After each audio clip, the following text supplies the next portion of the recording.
Hello students, welcome তোমাদের TBR একাডেমিতে। আমি তোমাদের শোভম স্যার। তো চলে এসেছি তোমাদের জন্য এনএমজিএনএম 2024 এর ফিজিক্যাল সায়েন্সের একটা প্র্যাকটিস সেট নিয়ে। তো আজকে আমরা কিন্তু সেট নাম্বার 20 নিয়ে ডিসকাস করব। এর আগে কিন্তু অলরেডি আমরা 19টা সেট নিয়ে ডিসকাস করে ফেলেছি। তো আমরা 500টা এমসিকিউ দিয়ে সিরিজটা স্টার্ট করেছিলাম, আজকে কিন্তু তার 20 নাম্বার সেট।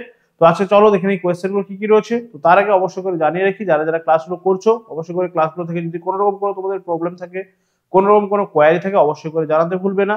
আমাদের কিন্তু হোয়াটসঅ্যাপ গ্রুপ, টেলিগ্রাম চ্যানেল এবং হোয়াটসঅ্যাপ চ্যানেল রয়েছে, সেখানে তোমরা অবশ্যই করে জয়েন হবে এবং সেখান থেকে কিন্তু সমস্ত রকম হেল্প আমাদের কাছ থেকে তোমরা পাবে। এবং অবশ্যই করে জানিয়ে রাখি, এই যে ক্লাসগুলো হচ্ছে, এই ক্লাসগুলোর যে পিডিএফ গুলো সেগুলো কিন্তু তোমরা আমাদের হোয়াটসঅ্যাপ গ্রুপেই পাবে। তো সেক্ষেত্রে অবশ্যই করে জয়েন হয়ে থাকবে সেখানে। লিঙ্কটা কিন্তু তোমাদের ডেসক্রিপশন বক্সেই দেওয়া রয়েছে, সেখানে গেলে কিন্তু তোমরা লিঙ্কটা পেয়ে যাচ্ছ। তো দেখে নিই আজকে আমাদের ক্লাসে কোয়েশ্চেনগুলো কি কি রয়েছে। তো চলো, সামনে কিন্তু তোমাদের এক্সাম রয়েছে, তো অবশ্যই করে ভালো করে প্র্যাকটিস করতে থাকো কোয়েশ্চেনগুলো। এর মধ্যে থেকে কিন্তু অবশ্যই করে তোমরা তোমাদের এক্সামে কোয়েশ্চেনগুলো কিন্তু কমন পাবে। তো দেখে নেই ফার্স্ট কোয়েশ্চেন, দেখো কি রয়েছে আমাদের কাছে। তামার উপর প্রলেপ দিতে তড়িৎ বিশ্লেষ্য হিসেবে কি ব্যবহার করা হচ্ছে। তড়িৎ বিশ্লেষ্য হিসেবে কি ব্যবহার করা হচ্ছে, সেক্ষেত্রে দেখো আমাদের তড়িৎ বিশ্লেষণটা কি রয়েছে। তামার উপর প্রলেপ দেওয়ার জন্য অপশনগুলো কি কি রয়েছে দেখো। কপার সালফেট রয়েছে, সিলভার ক্লোরাইড রয়েছে, পটাশিয়াম আর্জেন্টো সায়ানাইড রয়েছে, নাকি অপশন ডিতে বলছে কোনোটাই নয়। রাইট অ্যান্সারটা এখানে আমাদের কি হয়ে যাচ্ছে, অপশন সি দেখো, বলছে যে potassium argentocyanide. Option C হয়ে যাচ্ছে রাইট অ্যান্সার। এই পটাশিয়াম আর্জেন্টো সায়ানাইড কিন্তু আমরা আর্টিফিশিয়াল জুয়েলারি বা হচ্ছে গয়না তৈরি করার জন্য কিন্তু ব্যবহার করা হচ্ছে, সেক্ষেত্রে তামার উপরে রূপোর প্রলেপ দিয়ে। ঠিক আছে, নেক্সট কোয়েশ্চেন কি রয়েছে দেখো। 87 বলছে কোনটি তড়িৎবাহী। ঠিক আছে, তার মানে কোনটি তড়িৎ পরিবহনের সক্ষম। নিচের যে অপশনগুলো দেওয়া রয়েছে তাদের মধ্যে কোনটি তড়িৎ পরিবহনে সক্ষম, তাহলে দেখে নাও রাইট অ্যান্সার কি হবে। গন্ধক রয়েছে, সোনা রয়েছে, চারকোল রয়েছে, নাকি কেওলিন রয়েছে। তাহলে দেখতেই পাচ্ছি আমরা এদের মধ্যে যেটা সোনা রয়েছে সেটা হচ্ছে ধাতু, এবং এটাই কিন্তু তড়িৎ পরিবহনে সক্ষম। ঠিক আছে, তড়িৎ পরিবহনে সক্ষম হচ্ছে সোনা। নেক্সট কোয়েশ্চেন কি রয়েছে দেখো, কোনটি একটি অন্তরক পদার্থ। অন্তরক পদার্থের অর্থটা কি। অন্তরক মানে যেটার মধ্যে দিয়ে কিন্তু তড়িৎ যেতে পারে না, বা যেটা হচ্ছে তড়িতের কুপরিবাহী, যার মধ্যে দিয়ে সহজে কিন্তু তড়িৎ পরিবহন হতে পারে না। তাহলে রাইট অ্যান্সার কি হবে দেখো, বলছে অপশন এতে পারদ বলছে, অপশন বি বলছে গ্রাফাইট, অপশন সি বলছে কাঁচ, আর অপশন ডি বলছে খাদ্য লবণ। তাহলে আমরা জানি এর মধ্যে যে কাঁচ রয়েছে এটা কিন্তু অন্তরক, বা এর মধ্যে দিয়ে কিন্তু তড়িৎ পরিবাহিত হতে পারছে না। বাকি যেগুলো দেখছি যে খাদ্য লবণের জলীয় দ্রবণ কিন্তু তড়িতের সুপরিবাহী, বা গ্রাফাইট যেটা দিয়ে কি হচ্ছে না, পেন্সিলের শীষ তৈরি হচ্ছে, সেটাও কিন্তু তড়িতের সুপরিবাহী। এই গ্রাফাইট কিন্তু কার্বনের একটা রূপভেদ। ঠিক আছে, কার্বনের রূপভেদ, তাহলে কার্বনের রূপভেদ গুলোর মধ্যে কিন্তু গ্রাফাইট তড়িতের সুপরিবাহী। আর পারদ আমরা জানি পারদ হচ্ছে কি একটা ধাতু, তরল, তাহলে ধাতু মানেই কিন্তু তড়িতের সুপরিবাহী হবে। সেক্ষেত্রে রাইট অ্যান্সার কিন্তু আমাদের হয়ে যাচ্ছে অপশন সি কাঁচ। 289 কি বলছে আমাদের দেখো কোয়েশ্চেন নাম্বার, তড়িৎ বিশ্লেষণ পাত্র হলো, মানে কোন পাত্রে তড়িৎ বিশ্লেষণ করা হচ্ছে। অপশন এ বলছে দেখো ভোল্টামিটার, অপশন বি বলছে ভোল্টমিটার, অপশন সি বলছে হাইগ্রোমিটার, অপশন ডি বলছে ক্যালোরিমিটার। তাহলে রাইট অ্যান্সার কি হবে, আমাদেরকে মনে রাখতে হবে এখানে কিন্তু পরপর দুটো অপশন দিয়েছে, ভোল্টামিটার এবং ভোল্টমিটার, দুটো কিন্তু আলাদা আলাদা। তাহলে সেক্ষেত্রে আমাদেরকে মনে রাখতে হবে তড়িৎ বিশ্লেষণ হিসেবে পাত্র হিসেবে ব্যবহার করা হচ্ছে কি অপশন এ, যেটা হচ্ছে ভোল্টামিটার। ভোল্টমিটার কিন্তু অন্য কাজে ব্যবহার করা হচ্ছে, কিসের জন্য ব্যবহার করা হচ্ছে না, বিভব প্রভেদ পরিমাপ করার জন্য কিন্তু ভোল্টমিটার ব্যবহার করা হচ্ছে। ঠিক আছে, তাহলে ভোল্টামিটার এবং ভোল্টমিটার কিন্তু দুটো পাশাপাশি তোমাদের কিন্তু কনফিউজিং মনে হতে পারে। তো সেক্ষেত্রে ভালো করে পড়ে কিন্তু আমাদেরকে অ্যান্সারটা কিন্তু করতে হচ্ছে এখানে। ঠিক আছে, চলো নেক্সট হচ্ছে ক্যালোরিমিটার। দেখো ক্যালোরিমিটার যন্ত্রের সাহায্যে কি করা হচ্ছে, ক্যালোরি পরিমাপ করা হচ্ছে। ঠিক আছে, আর এখানে আমরা দেখবো যে হাইগ্রোমিটার রয়েছে, হাইগ্রোমিটারের সাহায্যে কিন্তু জলীয় বাষ্প পরিমাপ করা হচ্ছে। ঠিক আছে, হাইগ্রোমিটারের সাহায্যে। চলো নেক্সট কোয়েশ্চেন আমরা চলে আসছি। ওকে, নেক্সট কোয়েশ্চেন কি রয়েছে আমাদের, দেখো কোয়েশ্চেন নাম্বার 290 কি বলছে, একটি মৃদু তড়িৎ বিশ্লেষ্য হলো। মৃদু তড়িৎ বিশ্লেষ্য এদের মধ্যে কোনটা। অপশন এ তে বলছে দেখো HNO3, অপশন বি বলছে NH4OH, অপশন সি বলছে NaCl, আর অপশন ডি বলছে H2SO4। তাহলে মৃদু তড়িৎ বিশ্লেষ্য কোনটা, রাইট অ্যান্সার কিন্তু আমাদের হয়ে যাচ্ছে কি NH4OH। ঠিক আছে, NH4OH হয়ে যাচ্ছে রাইট অ্যান্সার। বাকি যে অপশনগুলো রয়েছে এটা দেখতেই পাচ্ছ তোমরা, HNO3 বা অপশন সি তে রয়েছে NaCl, অপশন ডি তে রয়েছে H2SO4। এগুলো কিন্তু আমাদের রাইট অ্যান্সার হচ্ছে না। তাহলে রাইট অ্যান্সারটা আমাদের কি হয়ে যাচ্ছে NH4OH। নেক্সট কোয়েশ্চেন যেটা বলছে দেখো 291 বলছে কি তড়িৎ বিশ্লেষণে তড়িৎ শক্তি কোন শক্তিতে রূপান্তরিত হচ্ছে। তাহলে তড়িৎ বিশ্লেষণ যখন হচ্ছে তখন সেখানে তড়িৎ শক্তিটা কোন শক্তিতে রূপান্তরিত হয়ে যাচ্ছে, তাহলে এখানে শক্তির রূপান্তরের কোন ঘটনাটা ঘটছে সেটা কিন্তু আমাদেরকে এখানে রাইট অ্যান্সার করতে হবে। অপশন এ বলছে শব্দ শক্তি, অপশন বি বলছে যান্ত্রিক শক্তি, অপশন সি বলছে চুম্বক শক্তি, অপশন ডি বলছে রাসায়নিক শক্তি। তাহলে রাইট অ্যান্সার কি হচ্ছে, তড়িৎ বিশ্লেষণের সময় আমরা দেখবো কি হচ্ছে তড়িৎ শক্তিটা কোন শক্তিতে, সেখানে কি শব্দ শক্তিতে রূপান্তরিত হচ্ছে, নাকি যান্ত্রিক শক্তি, নাকি চুম্বক শক্তি নাকি রাসায়নিক শক্তি? তাহলে রাইট অ্যান্সারটা এখানে কিন্তু আমাদের হয়ে যাচ্ছে রাসায়নিক শক্তি। ঠিক আছে, তড়িৎ শক্তিটা কিন্তু এখানে আমাদের রাসায়নিক শক্তিতে রূপান্তরিত হয়ে যাচ্ছে। নেক্সট দেখো 292 কি বলছে আমাদের, তড়িৎ বিশ্লেষণ সংক্রান্ত সূত্র প্রতিষ্ঠা করেন কে? তড়িৎ বিশ্লেষণ সংক্রান্ত সূত্রটি কে প্রতিষ্ঠা করেছিলেন? তাহলে রাইট অ্যান্সার কি হবে? অপশন এ তে বলছে দেখো আইজাক নিউটন, অপশন বি বলছে অ্যাভোগাড্রো, অপশন সি বলছে মাইকেল ফ্যারাডে, আর অপশন ডি বলছে গ্যালিলিও। তাহলে আমরা জানি রাইট অ্যান্সারটা কি হয়ে যাবে এখানে, ফ্যারাডে। ঠিক আছে, অপশন সি হয়ে যাচ্ছে রাইট অ্যান্সার। তার কারণ আইজাক নিউটন তো হচ্ছে না। আইজাক নিউটনের আমরা জানি আইজাক নিউটনের কিন্তু গতিসূত্রগুলো রয়েছে, এবং আইজাক নিউটন কি আবিষ্কার করেছিলেন না, আমাদের গ্র্যাভিটির যে লটা রয়েছে বা হচ্ছে মাধ্যাকর্ষণ সূত্র সেটা আবিষ্কার করেছিলেন। অ্যাভোগাড্রোর আমরা জানি, অ্যাভোগাড্রোর সংখ্যা আমরা পড়েছি 6.022 × 10⁻23। অ্যাভোগাড্রোর সংখ্যা মনে রাখতে হবে। তারপরে কি রয়েছে দেখো আমাদের গ্যালিলিও। গ্যালিলিও কি আবিষ্কারের জন্য বিখ্যাত? দূরবীন বা হচ্ছে আমরা যেটাকে বলবো টেলিস্কোপ। তাহলে এইগুলোর জন্য কিন্তু গ্যালিলিও বিখ্যাত। তাহলে রাইট অ্যান্সারটা এখানে আমাদের হয়ে যাচ্ছে কি, ফ্যারাডে। নেক্সট কোয়েশ্চেন দেখো বলছে অয়েল অফ ভিট্রিয়লের সংকেত কি? তাহলে অয়েল অফ ভিট্রিয়লের সংকেত দেখো অপশনগুলো কি কি দিয়েছে আমাদের, HCl দিয়েছে। ঠিক আছে, অপশন বি বলছে দেখো H2SO4, অপশন সি বলছে দেখো HNO3, অপশন ডি বলছে কোনোটাই নয়। তাহলে আমরা দেখতেই পাচ্ছি এখানে HCl হাইড্রোক্লোরিক অ্যাসিড বলছে, বা আমাদের H2SO4 বলছে কি sulphuric acid, option D C তে বলছে HNO3। ঠিক আছে, নাইট্রিক অ্যাসিড। তাহলে রাইট অ্যান্সার আমাদের কি হয়ে যাচ্ছে, oil of vitriol, option B H2SO4 sulphuric acid হয়ে যাচ্ছে অয়েল অফ ভিট্রিয়লের সংকেত। নেক্সট কোয়েশ্চেন কি রয়েছে আমাদের কাছে, কোয়েশ্চেন নাম্বার 294 কি বলছে দেখো, তেজি জলের অণুতে কোন পরমাণুটি নেই? তেজি জল, তাহলে তেজি জল কি সেটা আমাদেরকে জানতে হবে। তেজি জলের তাহলেই আমরা বুঝতে পারবো যে তেজি জলের অণুতে কোন পরমাণুটি নেই। তাহলে তেজি জল মানে আমরা বলবো যে HNO3। ঠিক আছে, একটু আগে আমরা যেটা দেখলাম নাইট্রিক অ্যাসিড। ঠিক আছে, তাহলে দেখতে পাচ্ছি এখানে কি কি রয়েছে, H রয়েছে, N রয়েছে, আর হচ্ছে O রয়েছে। তাহলে H, N, O তিনটেই রয়েছে। তাহলে রাইট অ্যান্সার এখানে কি হয়ে যাচ্ছে, কে নেই? সি, অপশন ডি হয়ে যাচ্ছে রাইট অ্যান্সার। কার্বন কিন্তু এখানে নেই, হাইড্রোজেনও রয়েছে, নাইট্রোজেনও রয়েছে এবং অক্সিজেনও কিন্তু রয়েছে।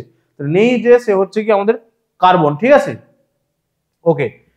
295 কি বলছে, কোন যৌগের সঙ্গে HCl এর বিক্রিয়ায় সাদা অধক্ষেপ সৃষ্টি হয়? কোন যৌগের সঙ্গে HCl এর বিক্রিয়ায় সাদা অধক্ষেপ সৃষ্টি হয়? তাহলে রাইট অ্যান্সার কি হবে দেখো, অপশন এ তে বলছে AgNO3, অপশন বি বলছে BaCl2, অপশন সি বলছে H2SO4, আর অপশন ডি তে বলছে কিন্তু আমাদের HNO3। তাহলে রাইট অ্যান্সার কি হচ্ছে, HCl এর বিক্রিয়ায় সাদা অধক্ষেপ। তাহলে রাইট অ্যান্সার কিন্তু এখানে আমাদের হয়ে যাচ্ছে অপশন এ AgNO3। তাহলে সেক্ষেত্রে আমরা দেখব যে AgNO3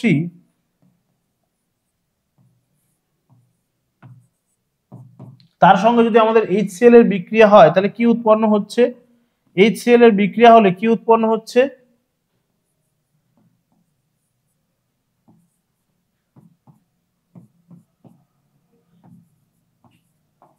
ঠিক আছে। দেখো তাহলে AgNO3 প্লাস HCl এর বিক্রিয়া আমাদের AgCl আর হচ্ছে HNO3 উৎপন্ন হচ্ছে। তাহলে এই যে AgCl এরই কিন্তু সাদা অধক্ষেপ নিচে পড়বে। ঠিক আছে, AgCl বা সিলভার ক্লোরাইডের যে সাদা অধক্ষেপ সেটাই নিচে পড়ছে। আর দেখো HNO3 তৈরি হচ্ছে। ঠিক আছে, HNO3 তৈরি হচ্ছে। তাহলে রাইট অ্যান্সারটা তাহলে আমাদের হয়ে যাচ্ছে অপশন এ AgNO3। ঠিক আছে, নেক্সট দেখো কি বলছে, অম্লরাজের একটি উপাদান। তাহলে অম্লরাজ বা অ্যাকোয়ারিজিয়া, অম্লরাজ বা অ্যাকোয়ারিজিয়ার মধ্যে কোন কোন অ্যাসিড থাকে সেটা আমাদেরকে মনে রাখতে হবে, এবং কি অনুপাতে থাকে সেটা কিন্তু আমাদেরকে মনে রাখতে হবে। তাহলে এখানে আমাদেরকে বলছে যে অম্লরাজ বা অ্যাকোয়ারিজিয়ার একটি উপাদান হলো, একটি উপাদান এখানে জানতে চেয়েছে। তাহলে রাইট অ্যান্সার কি হবে দেখো, বলছে ঘন H2SO4, অপশন বি তে বলছে ঘন H3PO4, অপশন সি তে বলছে ঘন HNO3, অপশন ডি তে বলছে লঘু HNO3। তাহলে রাইট অ্যান্সার কি হয়ে যাচ্ছে, একটি উপাদান হচ্ছে কি আমাদের অপশন সি ঘন HNO3। তাহলে কনসেন্ট্রেটেড HNO3 তার সঙ্গে কি থাকছে আমাদের অ্যাকোয়ারিজিয়াতে, আমরা বলবো যে কনসেন্ট্রেটেড HNO3 তার সঙ্গে কিন্তু তিন থাকছে কি HCl হাইড্রোজেন ক্লোরাইড। তাহলে এদের যে অনুপাতটা সেটা কত হয়ে যাচ্ছে বলো দেখি, অনুপাতটা হয়ে যাচ্ছে আমাদের 1:3। ঠিক আছে, 1:3 অনুপাতে থাকছে কনসেন্ট্রেটেড HNO3 এবং HCl। ঠিক আছে, 3:1:3 অনুপাতে থাকছে। তাহলে এদের উপাদানগুলো অ্যাকোয়ারিজিয়া বা অম্লরাজের উপাদানটা মনে রাখতে হবে, তার সঙ্গে সঙ্গে তাদের যে অনুপাতটা সেটাও কিন্তু মনে রাখতে হবে। এই অম্লরাজ বা অ্যাকোয়ারিজিয়াকে কোথায় ব্যবহার করা হচ্ছে, জুয়েলারিতে, মানে সোনাকে গলানোর কাজে কিন্তু এই অম্লরাজ বা অ্যাকোয়ারিজিয়ার ব্যবহার করা হচ্ছে। ঠিক আছে, নেক্সট কোয়েশ্চেনে আমরা চলে আসছি, বলছে ধূমায়মান সালফিউরিক অ্যাসিডের সংকেত। ধূমায়মান সালফিউরিক অ্যাসিডের সংকেত, এই ধূমায়মান সালফিউরিক অ্যাসিডের কিন্তু আরেকটা নাম রয়েছে যেটাকে আমরা বলবো যে ওলিয়াম। ঠিক আছে, ওলিয়ামের সংকেত বা ধূমায়মান সালফিউরিক অ্যাসিডের সংকেত হলো, বলছে দেখো H2SO4, H2S2O7, H2SO3 নাকি কোনোটাই নয়? তাহলে রাইট অ্যান্সার কি হয়ে যাচ্ছে? দেখো এমনি সালফিউরিক অ্যাসিডের বললে কিন্তু আমরা H2SO4 করব, ঠিক আছে, কিন্তু যেহেতু আমাদেরকে ধূমায়মান সালফিউরিক অ্যাসিড বলছে তার মানে ওলিয়ামের সংকেত আমাদের কিন্তু জানতে চেয়েছে। তাহলে রাইট অ্যান্সারটা এখানে আমাদের কি হয়ে যাচ্ছে? H2S2O7, ঠিক আছে, ওলিয়ামের সংকেত হয়ে যাচ্ছে H2S2O7, অপশন বি হয়ে যাচ্ছে কিন্তু এখানে আমাদের রাইট অ্যান্সার। চলো নেক্সট কোয়েশ্চেন আমরা এগিয়ে যাব। নেক্সট কোয়েশ্চেন কি রয়েছে আমাদের?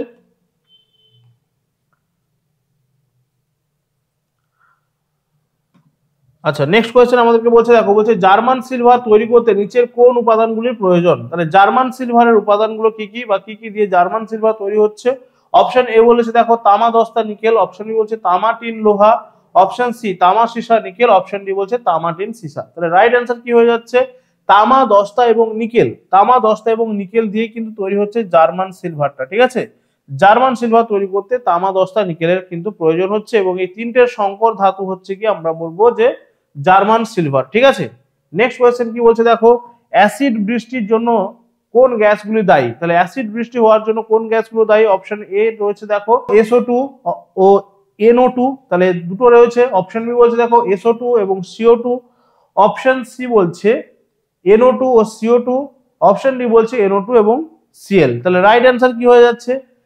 আমরা দেখবো যে অপশন এ তে যেটা রয়েছে, ঠিক আছে, সালফার ডাইঅক্সাইড এবং, ঠিক আছে, নাইট্রোজেন ডাইঅক্সাইড, SO2 আর হচ্ছে NO2, রাইট অ্যান্সার হয়ে যাচ্ছে। অ্যাসিড বৃষ্টির জন্য দায়ী আমরা জানি, এগুলো হচ্ছে কি, এগুলো হচ্ছে বাতাসের যে অক্সিজেন রয়েছে সেগুলোর সঙ্গে মিলিত হচ্ছে, তারপরে কিন্তু আমরা দেখবো যে কি হচ্ছে না, H2SO4 এর মতো যে সালফিউরিক অ্যাসিডের মতো যে অ্যাসিডগুলো সেগুলো তৈরি করছে এবং আলটিমেটলি এগুলো তার ফলে কি হচ্ছে, এগুলো দেখবো যে স্মৃতিসৌধের ওপর পড়ছে এবং সেখানে কিন্তু কি করছে না, সেখানে আমরা দেখতে পাচ্ছি যে মার্বেল পাথর, যেটা হচ্ছে তোমার হচ্ছে কি হচ্ছে না, ক্যালসিয়াম ঘটিত যে সমস্ত যৌগগুলো রয়েছে সেখানে কিন্তু তাদের ক্ষয় ঘটাচ্ছে এবং যেটাকে আমরা বলছি কি স্টোন ক্যান্সার, ঠিক আছে।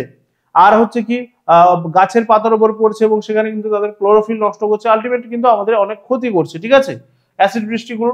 তাহলে এখানে কিন্তু তাহলে রাইট অ্যান্সারটা হয়ে যাচ্ছে কিন্তু SO2 এবং NO2। তাহলে নেক্সট কোয়েশ্চেন কি রয়েছে দেখো, কোয়েশ্চেন নাম্বার 300, 300টা কোয়েশ্চেন কিন্তু কমপ্লিট। আজকে আমাদের কিন্তু আজকে সেটের লাস্ট কোয়েশ্চেন, চিলি সলপিটার থেকে কোন অ্যাসিড তৈরি করা হয়? তাহলে রাইট অ্যান্সার কি হবে? অপশন এ তে বলছে দেখো HCl, অপশন বি বলছে H2SO4, অপশন সি বলছে HNO3 আর অপশন ডি তে বলছে HNO2। তাহলে রাইট অ্যান্সার এখানে কিন্তু আমাদের হয়ে যাচ্ছে অপশন সি HNO3, ঠিক আছে, নাইট্রিক অ্যাসিড। তাহলে চিলি সলপিটার থেকে কিন্তু নাইট্রিক অ্যাসিড তৈরি করা হচ্ছে।